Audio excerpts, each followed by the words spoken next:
Day 50, February 19th. Today we're going to go through Leviticus chapters 9 through 11.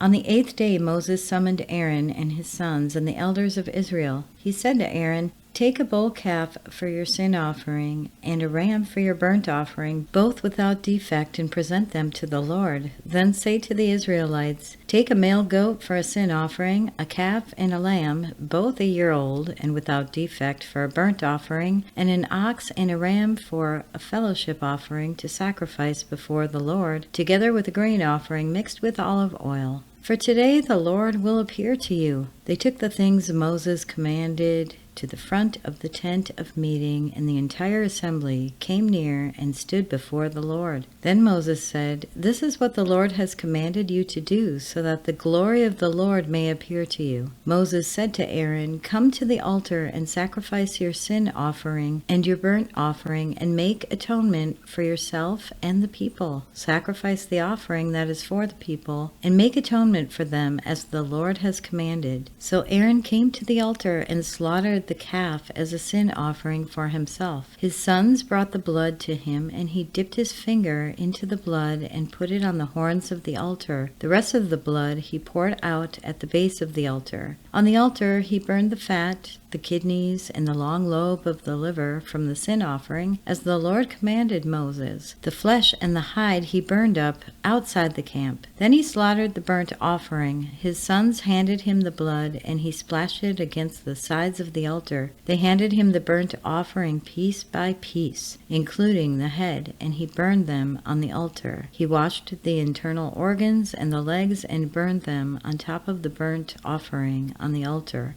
Aaron then brought the offering that was for the people. He took the goat for the people's sin offering and slaughtered it and offered it for a sin offering as he did with the first one. He brought the burnt offering and offered it in the prescribed way. He also brought the grain offering, took a handful of it, and burned it on the altar in addition to the morning's burnt offering. He slaughtered the ox and the ram as a fellowship offering for the people. His sons handed him the blood, and he splashed it against the sides of the altar. But the fat portions of the ox and the ram, the fat tail, the layer of fat, the kidneys, and the long lobe of the liver, these laid on the breasts. And then Aaron burnt the fat on the altar. Aaron waved the breasts and the right thigh before the Lord as a wave offering, as Moses commanded. Then Aaron lifted his hands toward the people and blessed them, and having sacrificed the sin offering, the burnt offering, and the fellowship offering, he stepped down. Moses and Aaron then went into the tent of meeting. When they came out, they blessed the people, and the glory of the Lord appeared to all the people. Fire came out from the presence of the Lord and consumed the burnt offering and the fat portions on the altar. And when all the people saw it, they shouted for joy and fell face down. Aaron's sons, Nadab and Abihu, took their censers, put fire in them, and added incense. And they offered unauthorized fire before the Lord, contrary to his command. So fire came out from the presence of the Lord and consumed them, and they died before the Lord. Moses then said to Aaron, "This is what the Lord spoke of when he said, 'Among those who approach me, I will be proved holy. In the sight of all the people, I will be honored.'"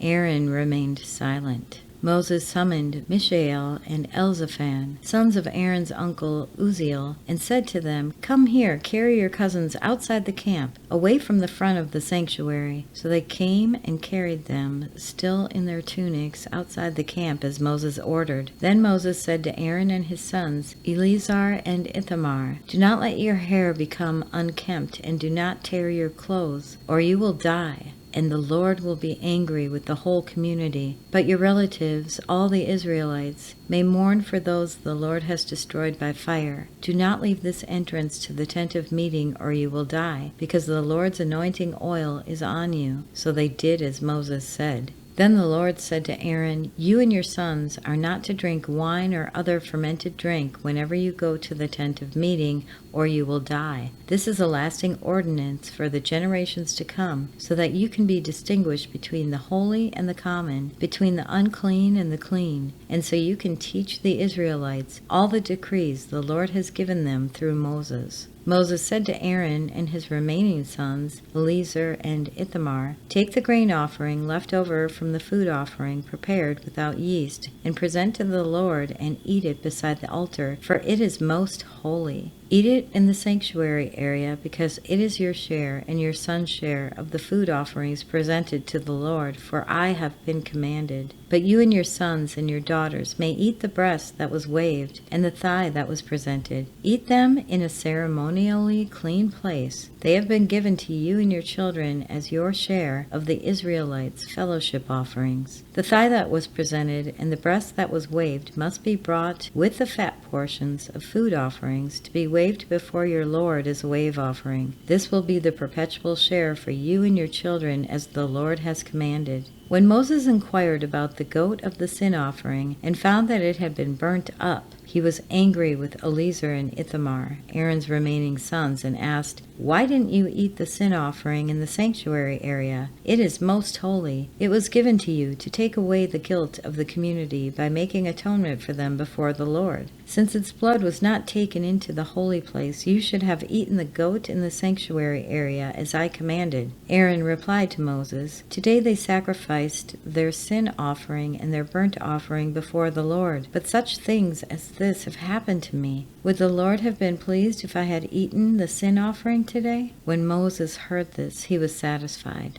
The Lord said to Moses and Aaron, "Say to the Israelites, of all the animals that live on the land, these are the ones you may eat. You may eat any animal that has a divided hoof and that chews the cud. There are some that only chew the cud or only have a divided hoof, but you must not eat them. The camel, though it chews the cud, does not have a divided hoof. It is ceremonially unclean for you. The hyrax, though it chews the cud, does not have a divided hoof. It is unclean for you. The rabbit, although it chews the cud, does not have a divided hoof. It is unclean for you. And the pig, though it has divided hoof, does not chew the cud. It is unclean for you. You must not eat their meat or touch their carcasses. They are unclean for you. Of all the creatures living in the water of the seas and the streams, you may eat any that have fins and scales, but all the creatures in the seas or the streams that do not have fins and scales, whether among all the swarming things or among all other living creatures in the water, you are to regard as unclean. And since you are to regard them as unclean, you must not eat their meat. You must regard their carcasses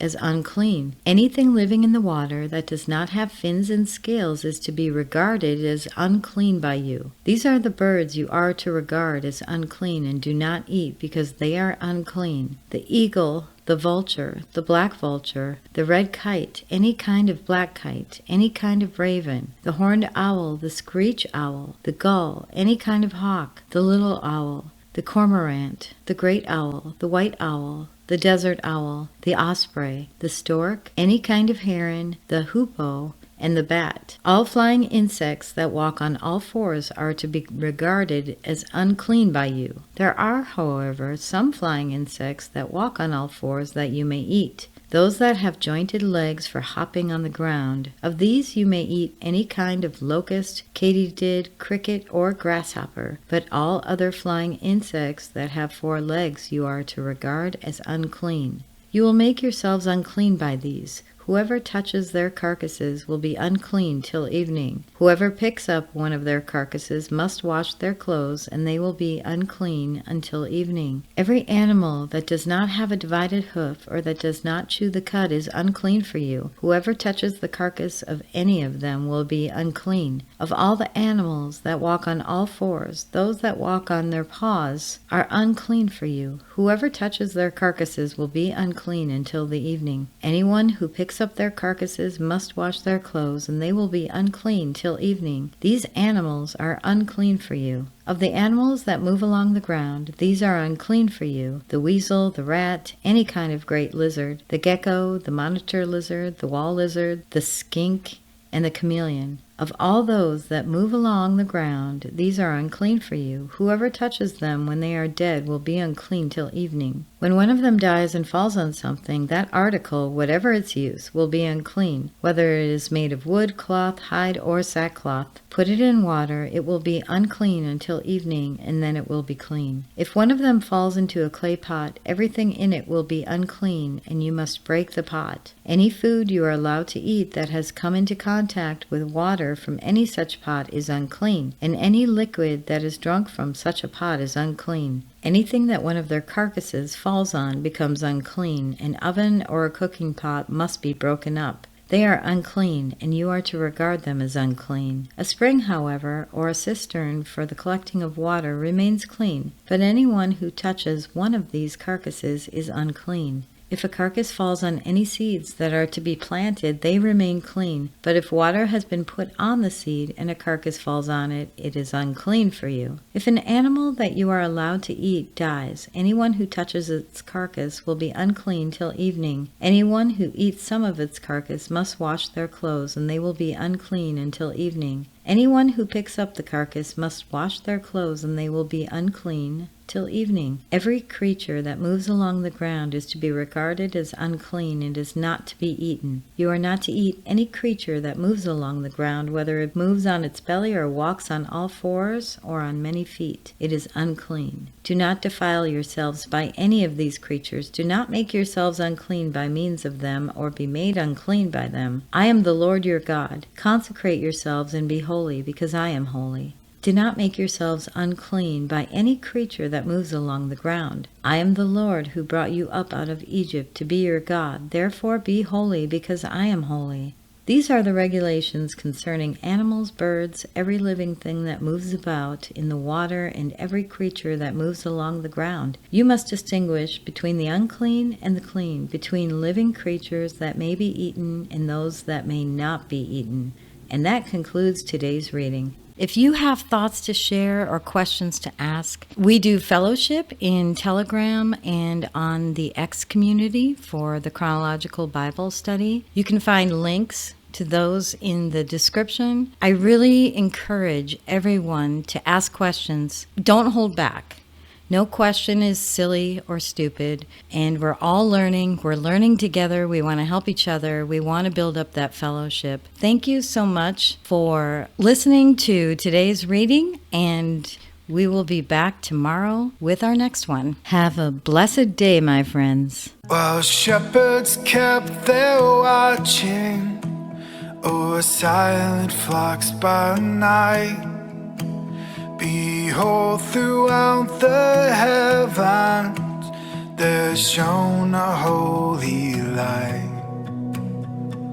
Go tell it on the mountain, over the hills and everywhere. Go tell it on the mountain that Jesus Christ is born.